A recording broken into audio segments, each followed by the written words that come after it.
First impressions are key, and since 6 years have passed since Halo 5 Guardians, for a lot of people like myself, Halo Infinite will be the first Halo multiplayer experience they've played at launch, especially since Infinite's multiplayer is free to play and accessible to everyone with an Xbox or PC. And what a launch it's been! With its tight 4v4 matches and more chaotic 12v12 big team battles on expertly designed maps, Infinite revives and reinvigorates the glorious sci-fi action that once made Halo king among multiplayer shooters.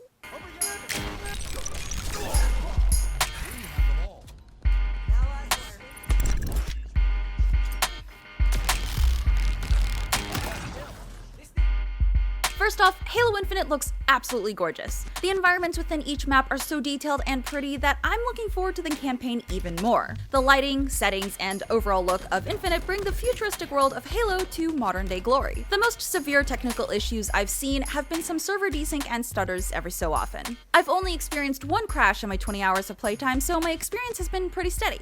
Yeah, it's technically in beta until the single-player campaign comes out on December 8th, but it's already polished to a shine, and 343 Industries has officially kicked off Season 1, so for all intents and purposes, it's fully launched.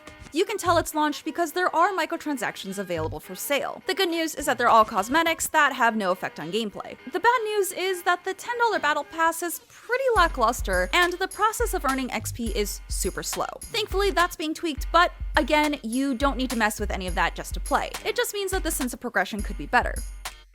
Infinite does a great job of introducing new players to Halo's many weapons and toys with drills and training sessions against its really impressive bot system. When I was ready to go up against real players, the 4v4 Arena playlist's fast-paced matches hooked me and had me queuing again and again for hours on end. The only complaint I had about the playlist is not being able to choose which mode you want to play. You can't just check a box to pick Slayer or Strongholds, you have to queue for all 5 game modes. One Flag, Capture the Flag, Strongholds, Oddball, and Slayer. But all of these modes are equally fun and infinitely replayable, and while they're not super original, they have formed the basis of some of the most enjoyable multiplayer arena shooters of all time.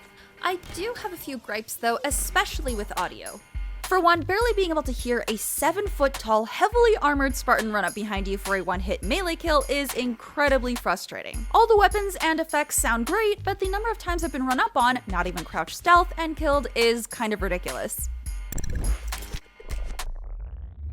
A big part of the recent Infinite's matches work so well is that each of the 7 maps for arena matches are incredibly well designed to allow for you and your team to fluidly rotate through them, grabbing key items and weapons as they spawn and sweeping out enemies. My favorite map out of the 7 on the current playlist has to be Streets, thanks to its flashy neon signs, dynamic lighting, and freshly rained upon pavement. Infinite Strongholds mode really shows off the superior map designs. In this capture point mode, you really need to be able to rotate from point to point with a specific flow to keep an eye on the locations you already control. The distance between points is just enough that you can easily get from one spot to another, but at the same time you can also get caught out by yourself and eliminated, which encourages you to move as a team. I'm impressed with how the map designs take all of this into consideration, especially on this relatively small scale. Even with Big Team Battle, the 3 maps are evenly balanced for 12v12 matches. BTB showcases expansive arenas with enough space for close-range mayhem, long-range sniper plays, rumbling tanks, and flying banshee fighters. I like how, unlike Call of Duty's breakneck-paced 12v12 matches, BTB allows you to catch a few moments of breathing time before you engage in a heated fight. You can play all of that casually, but Infinite also includes a ranked playlist available off the drop, which is a great competitive mode for those who want to surround themselves with equally skilled players. In terms of gunplay, the weapons feel decently balanced, though the time to kill is certainly longer than in most other games, and it took me a few matches to get adjusted to. It probably takes a couple shots more than I'd like to down an enemy, and that does make it a little harder to win 1v2s here than in faster games like Apex Legends or Call of Duty. But Halo is very much a game about team play, so if you're smart and playing the objectives, you shouldn't be overextending yourself too much. A few of the weapons you pick out of the dispensers on the wall feel a bit weak, especially with guns like the VK Commando, which sounds and looks like a beefy gun that would knock a target flat, but actually takes quite a few extra shots to kill an enemy, even with headshots. And there are a few weapons that I find myself avoiding, like the plasma pistol and the pulse carbine. I just don't like the rate of fire of either of them, and they don't output the amount of damage I need in close quarters fights.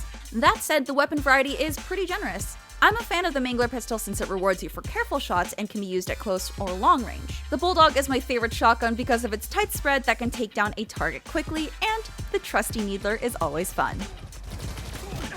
The power weapons such as the M41 Spanker rocket launcher and the gravity hammer are great for racking up quick kills, and of course they're limited to a few shots to keep things from getting out of control when you snag one. I'd say the energy sword definitely has 3 to 4 charges too many though. One thing that feels disappointingly inconsistent is the melee. Because you pass through other players instead of bumping into them, it's hard to judge the range, and sometimes it looks like you hit when you don't. The amount of times a melee has not hit from close range when it should gets pretty frustrating. But you can always depend on the classic Halo grenade plays. Calculating the timing on a grenade throw and counting the bounces before it goes off and kills an enemy, or sticking them with a plasma grenade are some of the most rewarding experiences in Infinite's multiplayer. In this game, grenades are an art form. Infinite also makes smart use of its gadgetry. I love jumping in and out of fights with the grapple shot or using the thruster to close in for melee kills. And you've got to try knocking someone off a ledge with the repulsor. They're great toys, and Infinite does a fantastic job of giving us that creative freedom to have fun while slaying. And all of this has come at just the right time too. In fact, Microsoft couldn't have chosen a better moment for Master Chief's comeback, with Call of Duty Vanguard's multiplayer feeling like more of the same, and Battlefield 2042's main modes leaving much to be desired. Infinite's long-absent style of team-based multiplayer is the shot in the arm the shooter community really needed right now.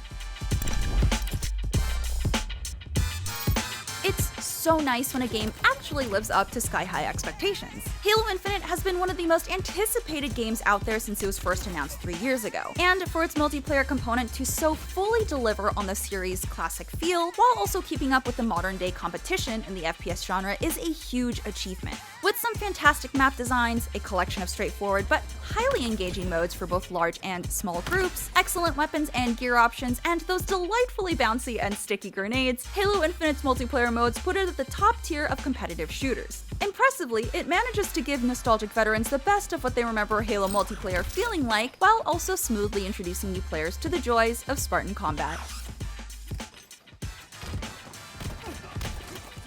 For more, check out some gameplay footage and our preview of the single-player campaign. And of course, for everything else, stick with IGN.